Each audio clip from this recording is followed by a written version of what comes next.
what's the 2025 version of social engineering? It's not just humans, influencing and trying to control an outcome for individuals. Now we're talking about generative AI, large language models. What happens when you can no longer recognize a suspicious email or recognize a suspicious voice? We're seeing that these attacks are hyper-personalized. We're seeing that they're across multiple channels. And then we're also seeing that it's happening at speed and scale. A lot of people sometimes use the word phishing. Is that the right term to use for this then? I don't think so. I think that we've moved way beyond phishing. Within the next 12 to 18 months, we won't be tracking clicking scores, phishing scores. Really? I think so. So how should people plan for defenses for this? It takes AI to defeat AI. The ultimate goal is that even before it gets to your device, before it even gets to your inbox, that we've taken down the infrastructure. I'm sure you've heard of social engineering, at least in the traditional way. These days, AI agents have been prolific in social engineering and in perhaps ways that you may not have thought of. I had a conversation with Bobby Ford, who has been a CISO for a little over 14 plus years across industries. And we spoke about perhaps some people may consider it one of the oldest problems or the well-understood problem and how that's evolved and why it needs to change. And phishing technically is probably not the right term to use today for describing the way industry has evolved around this. So Bobby and I spoke about where phishing is today, where social engineering is today, how that has changed, and what should people be building towards, especially even if you're in a scale-up today. What does true social engineering look like? And it would be incomplete if you just rely on security awareness. If you know someone who's working on this particular problem, definitely share this episode with them. And as always, if you are watching or listening to the episode of Cloud Security Podcast for a second or third time, I would really appreciate if you drop us a subscribe or follow in the audio version, which is whether on Apple or Spotify, or on the video version, which is on YouTube or LinkedIn. Thank you so much for taking that 1 second to hit the subscribe and follow button. It means a lot when you show support to the work we do. Thank you so much for that. I hope you enjoyed this episode with Bobby and his fashion as well, like me. I'll see you in the next episode. Peace. Hello, welcome to another episode of Cloud Security Podcast. Today I've got Bobby. Hey man, thanks for having me on the show.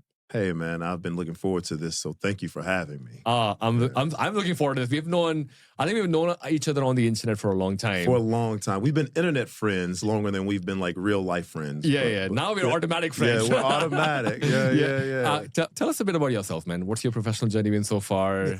So people get context about your background as well. Yeah, so I like to say that I'm a soldier turned CISO with a degree in philosophy. Oh. And so what does that mean? What that means is that I started in the military. And then after I got out of the military, and that's where I got introduced to cybersecurity. Yeah. After I got out of the military, I went to school, but I didn't go to school for cyber. I didn't even go to school for technology. I went to school for philosophy. Okay. And I did that during the day, and I did cyber at night.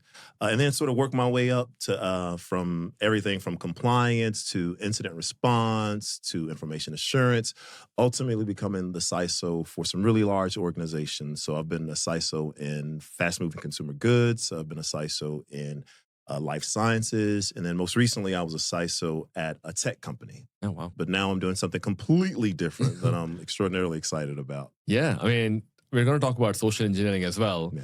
I feel like, and I've actually, before I go into it, I should call out that one of the few people who have some fashion in the cybersecurity, I definitely count you in there. Oh, I appreciate it. Yeah. So it's like, every time I see Bobby, I'm like, that dude knows his style. I appreciate it. Yeah. I think that's when I really started tracking you, because I was like, I'm super competitive, bro. Oh, right. Like, I'm super competitive. And so, like, I want to be known as, like, the sharpest dude in cyber. Yeah. Then I saw you and I was like, damn.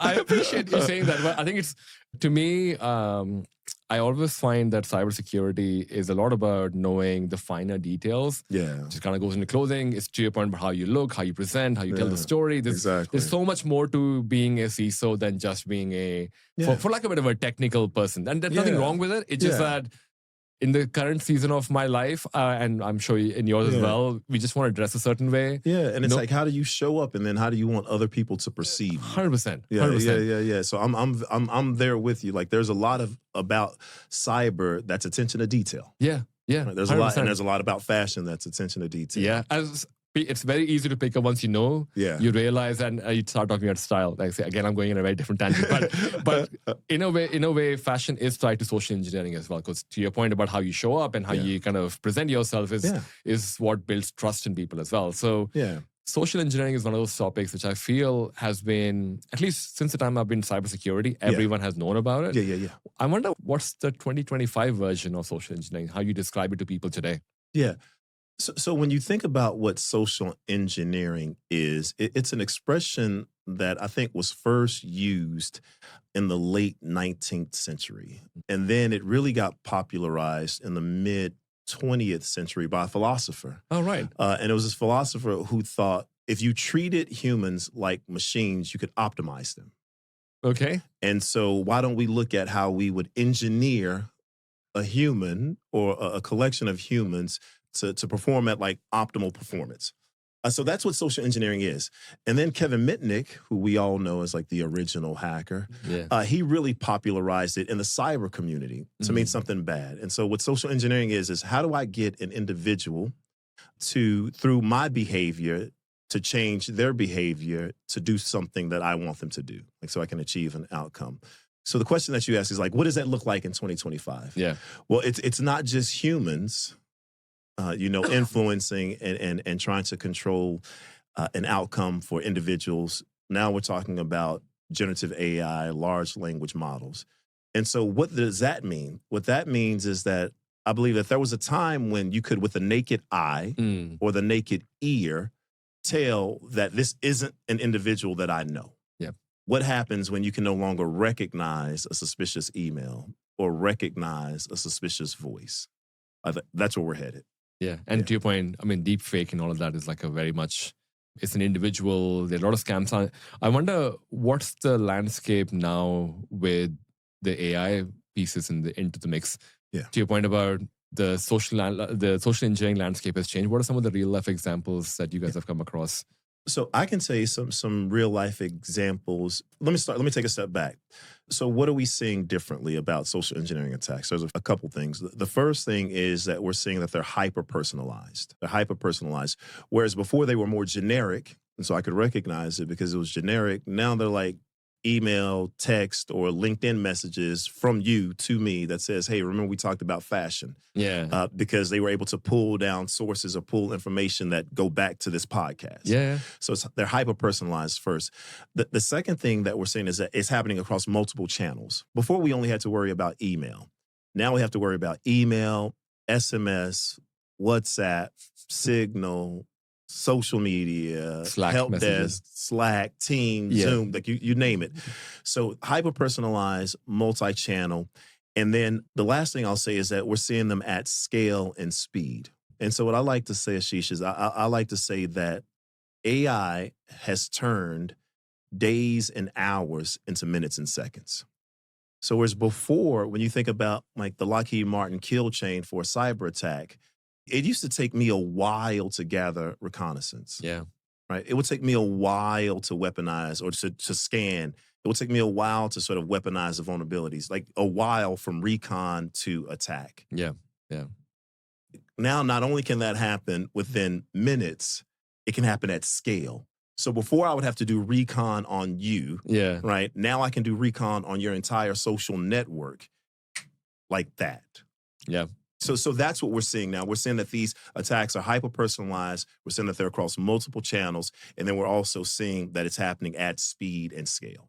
So a lot of people sometimes use the word phishing as a way to describe this as well. Yeah. Is that the right term to use for this? I don't think so. And I've posted about this quite a bit, that I think that we've moved way beyond phishing. We've moved way beyond smishing and vishing to where now I'm less concerned about that and I'm more concerned about my social engineering susceptibility. Right, okay. So now I want to know not just how likely is my organization to fall for a phishing attack or how likely is my organization to fall for a SMS attack or a social media attack or a help desk attack. I want to take it up a level to say when I look across my entire organization and I think about social engineering, here's my susceptibility score. I'm willing to sort of predict that within like the next 12, and I think this is kind of controversial, but I'll say it anyway. Within the next 12 to 18 months, we won't be tracking clicking scores, phishing scores. Really? Anymore. I think so. Yeah, I think within the next 12 or 18 months, we won't be. Because when you think about it, it only takes one click. Yeah. It only takes one click. And so while we do, and I'm not saying we want to get rid of our education and awareness program, or Right. we want to get rid of our phishing programs. I'm not saying that by any stretch of the imagination. But I'm saying I don't think it's a very useful metric because we do more than just communicate via email. Yeah. We do more than just work via email. It's across multiple channels. Actually, to your point, I could get a conversation may start with a LinkedIn GM, end up in an email, and follow the chain from somewhere else. Or I could just upload a PDF onto your LinkedIn DM as well. Hey, this is a resume for this latest job that was there. And you social engineered that thing. And when you think about it, here's something I was thinking about recently.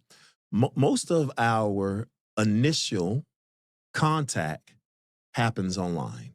Yeah. Most of our introductions happen online. Yeah. So what happens when I establish a brand new relationship completely online? I've never actually even seen the individual. Yeah. I've never even talked to the individual or even heard the individual's voice before. Yeah. And we're focusing on email. Yeah. Actually, it's funny because I think, in a lot of ways, how you and I described our interaction where you and I saw each other online. Yeah. I saw this guy's fashion sense. I would love to connect. We connected. Yep. Spoke here and there on the DMs. Yep. And technically, I could be an AI. You could, and in the future, you will be. Yeah, like, and I'm like, will be. how? Like, so what is the? I feel like, so a lot of the phishing initially was, at least for me as a CISO, what was more focused was, hey, who's targeting the executives? Yeah. Hey, making sure they are doing the security awareness training, all of that. I laugh about this today that it's been a while since I got an email from a Nigerian prince for sending money. But nowadays it's a lot more specialized and personalized. Hyper-personalized. They know that I did a particular episode on a particular topic. Hey, I made a joke about, hey, I would love to get that 100 million or whatever from Meta CISO, and I get DMs for people asking, hey, would you want a job as a CISO? And I'm like, how do I vet this thing for being a legit thing versus someone random on the internet? Especially, by the way, for people who are considering, I guess it does happen at scale where you don't respond to people. After a while, the account disappears. Mm-hmm. And you almost question, like, the person clearly had a history profile, professional, and build all of an that. Entire infrastructure just for you. Yeah. Just for that message. And you're going, wait, so it felt very legit because you do to your point, security hat on. You've gone through, done the research. The company seems legit.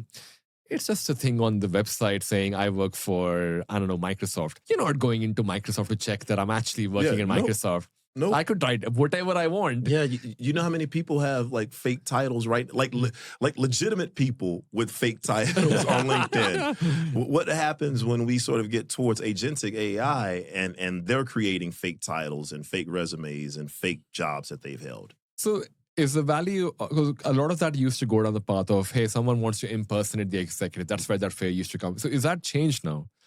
Has it changed? I think there still is. First off, there still is a level of impersonation for executives happening. Right. Very much so. Okay. Very much so. And you need an organization like Doppel to address that. Yeah. Right. So that very much still happens. I think the motivation behind it has changed a bit. Okay. And what I mean by that is I believe that the motivation behind it used to be because I wanted to launch an attack impersonating that particular executive. Yeah. Or I wanted to gather information, intelligence about that particular executive. And what we've seen now is that impersonation just becomes a pivot point. Mm-hmm. So it's not even about that executive, but it's about this third party or this connected individual. And when you look at this individual over here, you see that they're connected to this executive over here. So that gives them some credibility. Yeah. Yeah. And so that's what we sort of talk about when we talk about like the connectedness of social engineering attacks, that it's not a one-for-one anymore, that they're building that the adversary is building entire infrastructures. They're setting up entire infrastructure, entire social networks to launch an attack. So how should people plan for defenses for this? And where does the current way of doing this fail? Where is security? Yeah. Because to your point, phishing has been there for a long time. Social engineering has been there for a long time. Why does it fail in the AI world? Let's start there first. Why does it fail in the AI world? It fails in the AI world. It goes back to something I mentioned earlier, because for forever, it feels like forever, for the longest time, we've trained individuals on how to recognize a suspicious email. And it's always been that, like, look for misspelled words. Yeah. Yeah. Look for them not, using your full name. Yeah. Or look for misspellings, look for Domain improper name. grammar. Yeah. Look for stuff like that. Check out the domain name. Yeah. And so we were training individuals to recognize it with the naked eye. In the AI world, you can't you can't recognize it with the naked eye. So I think that's the first thing. Because multiple channels, is that why? You can't, because it's so hyper personalized that there are no mistakes in the email. Oh, right. Okay. To your point. So it's we tell people to look for mistakes in the email. Yeah. What happens when there are no mistakes in the email? Yeah. What happens? We've told people look for malicious domains. We're seeing legitimate domains being established. Right? Legitimate domains being established for social engineering attacks. So what happens when you can't recognize it with the naked eye? So how do you build defenses for this? Yeah, I think that here's what I love to say. It takes AI to defeat AI. Interesting. Okay. It takes AI to defeat AI. And so what that means is that hopefully you're leveraging a solution that's incorporated AI to recognize the malicious and the suspicious. Right. I think there was a scattered spider thing going on. What was that about as well? If you don't mind me, I guess if you want to add some color to that as well. Yeah. So when you think of what scattered spider, it's a well-known adversarial group that specializes in social engineering attacks. And I can't say with definitive, but they have been known and publicly available. There's information about how they've compromised some really large organizations here in Las Vegas, as well as compromised some really large organizations recently in the retail space in London. Yeah. And so from my perspective, or from our perspective, what Scattered Spider has done that's truly, I know you're not supposed to use the word innovative, right, to talk about attacks. But what they've done that's truly innovative is it's not a one-size-fits-all. Oh. It's not a one-size-fits-all. By chance, it's like they're looking across multiple channels. So if we feel like, hey, an email works for Sheesh, we're going to leverage an email. If we feel like SMS works for Sheesh, we're going to leverage SMS.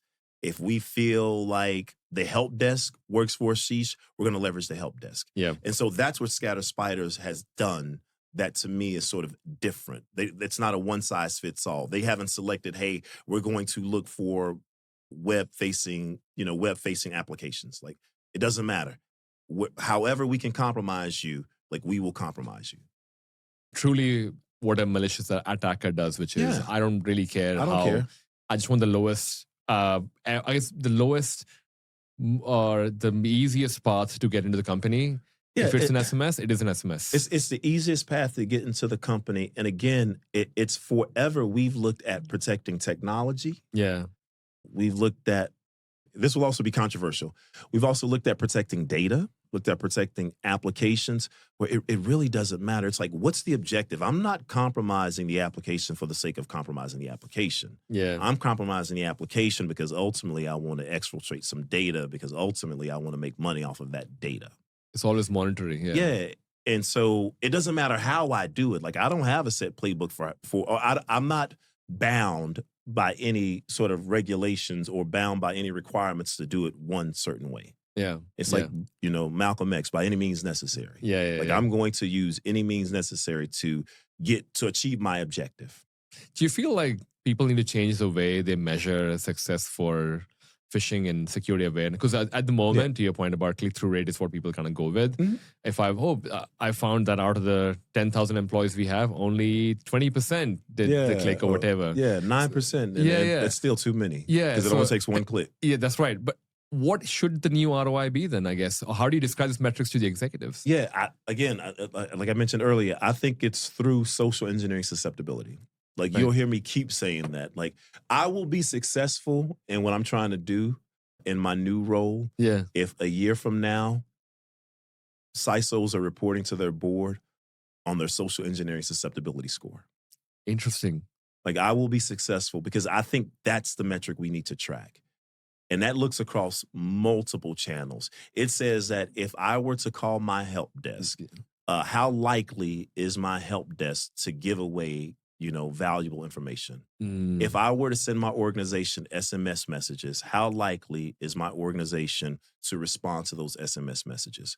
And here's one of my favorites. Whenever I hear, I had a conversation recently with a CISO who told me that his organization doesn't do business via SMS.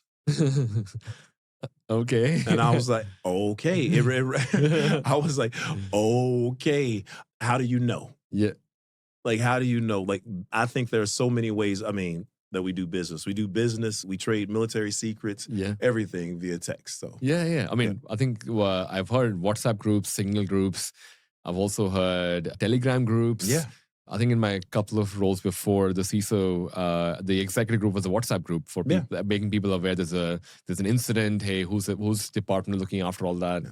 That's all messages. There's no Slack going around at that point in time. Listen, there's one organization that I worked for where there was a WhatsApp group with all of the executives on it. Yeah. And that's how we conducted business. That's right. Like board presentations via a WhatsApp group. Yeah. I definitely feel in today's day and age, I think you summarized it really well, where whatever it takes to do the business in the quickest way possible, that's what people are looking for. Yeah.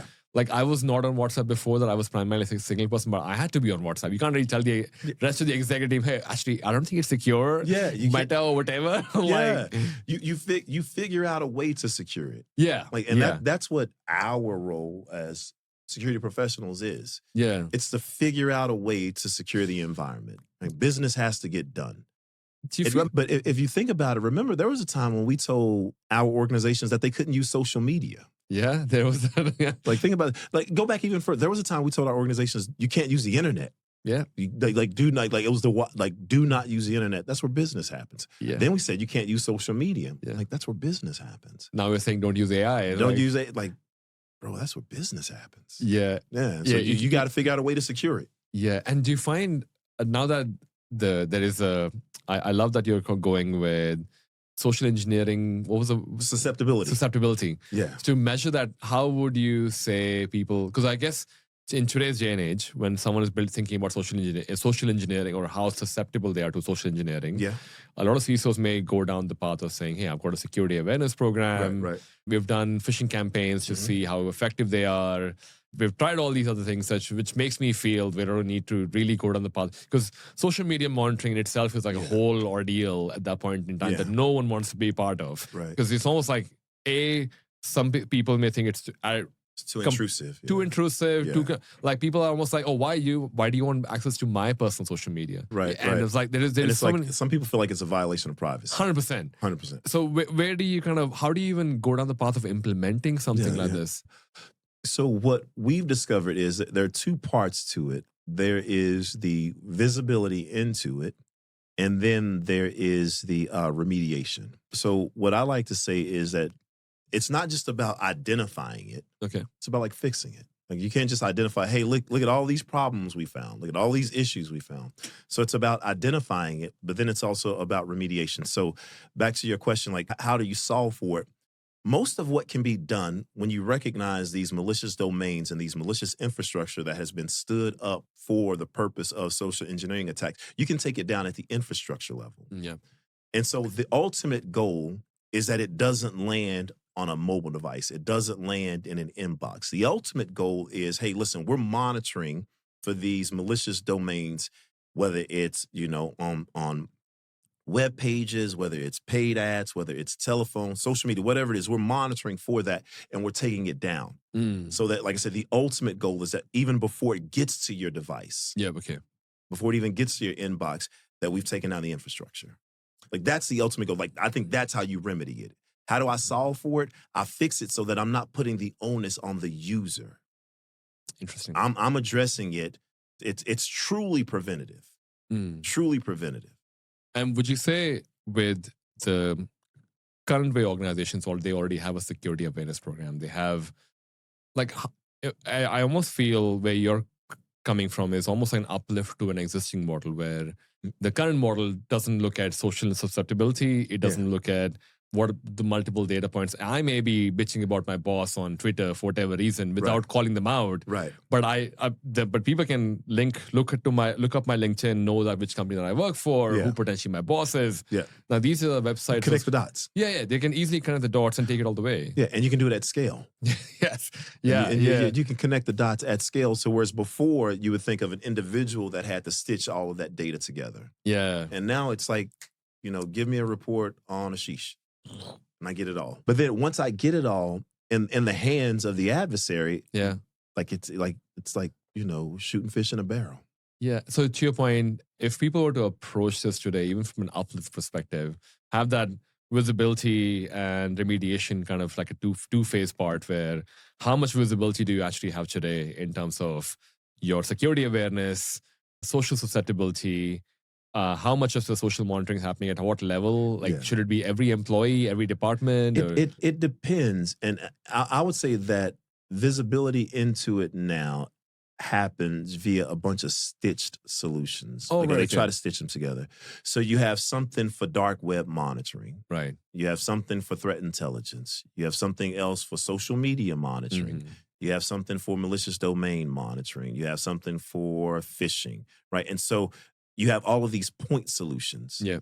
I think that, and what we believe at Doppel is that the next generation, not even the next generation, this generation requires a solution that creates a platform that looks at that and then can respond and remediate. Because you need the context. Because I think a lot of the incidents, I remember an example where I think we was an energy sector company. Things started on LinkedIn DM. The person was given a link, clicked on the link, and the person knew it is a work hour, so they were between the 9 to 5 period. Right. They would be on their work laptop. They had access to LinkedIn on their work laptop, so they opened it up, and there was a malware and all of that. And I think the one thing that we struggled with at that point in time was we could stop the thing on our side. There was no LinkedIn contact. Who do you contact LinkedIn? Well, we do work. I can say for us at Doppel, we do work with a lot of the social media organizations in order to do takedowns. Right. And so LinkedIn does have a department that specializes. Oh, there is one. Yeah. There's a department that you can contact. I'm not saying that it's easy. Yeah. Okay. I'm not saying that it's easy, but they do have an arm that you can work with. Do you feel is this for everyone then? Because I feel like it's hard for a lot of CISOs to go beyond 9 or 10 times. A lot of conversations that I had with companies in different stages where people in startups, I'm going to not mention that, but say people who are scale-ups, tech first, growth companies, they have said, hey, I need an ISO compliance or I need a SOC 2 compliance, so I need to have security awareness. Yeah. How do you, share the idea of social susceptibility to them, social engineering susceptibility to them? Because I find that at an enterprise level, a lot of people are already aware of it. They realize the risk of it. So there's a brand association, there's a brand risk. Is this something which is primarily affecting people at that level, or is that across the board? Because I'm curious from your insight. Yeah, I think, and if I understand the question correctly, it's how do you educate some of the smaller organizations on the importance in going beyond traditional education and awareness? Yeah, because most of them would just stop at security awareness and that'll be it. And say, check the box. Yeah, check the box. I think it's how do you define what education and awareness is? Because truly, social engineering and the way that we combat against it is through education and awareness today. Yeah. So it's elevating it up a level to say that it's not just about point solutions. It's about a holistic approach. Yeah, so I think that's how I would do it, just to make sure that when they're looking at education and awareness, that they're looking at it holistically and that it's not just about recognizing a suspicious email. Oh, I love that approach. I think for people who are almost thinking this of the maturity, maybe examining their current program today, I feel like visibility is a good place to start. Right. Would you say? I think, and is there different stages they can use it as a maturity for? What are the easy levels to kind of jump up on as they uplift the program? Yeah, as they uplift, I think visibility, you can't fix what you can't see. Yeah, right. So definitely visibility, but and I appreciate that question. It's not just visibility across one domain. So I know that it seems like I'm staying on one topic, but when you talk about visibility, right now we've mainly focused on visibility email. Yeah. The entire industry, Yeah, we focused on visibility. It's visibility across all the channels. And here's where it really gets dicey, is most of the CISOs that I talk to, they get antsy when you talk about mobile devices. They get antsy. Like, and I always ask the question, what are you doing for SMS or for smishing? Yeah. And most of them say nothing. Like, they have no solution. I'm like, are you testing your organization? No, I can't push anything out to my users' devices. The adversary doesn't think like that. Yeah. Yeah. Like, the adversary doesn't think like that. And I can tell you, in my previous role as a CISO, I've had individuals who have transferred large amounts of the company's money because of an SMS message. I've had individuals who've lost some of their own money because of a WhatsApp message. And so whenever I hear a CISO say, my users don't want me to push anything out to their devices, I'm like, I wonder what would happen if you opened up a program and looked for volunteers. Yeah. And just said, hey, listen, we want to push something out or we want to test you just to see what you would get. Yeah. Because the adversary doesn't stop and say, hey, I'm only sending an email. They don't. And so you talk about visibility, it starts there across multiple channels. Yeah. And then you move beyond visibility to get to remediation. What are we doing to take down these infrastructures that are trying to target us? It's not necessarily hacking back. It's not necessarily hacking back, because I don't think organizations should do that. But it is, what are we doing to take down the infrastructures that are targeting our users? Yeah, I love that. I mean, those are most of technical questions I've got. I've got 3 fun questions for you as well. I like fun questions. I enjoy your fun questions. I told you, like, I'm a huge fan. I appreciate that, man. I'm being so transparent. I know I'm trying to play cool. Hopefully, I'm looking cool and sounding cool. You're definitely looking. I hope so.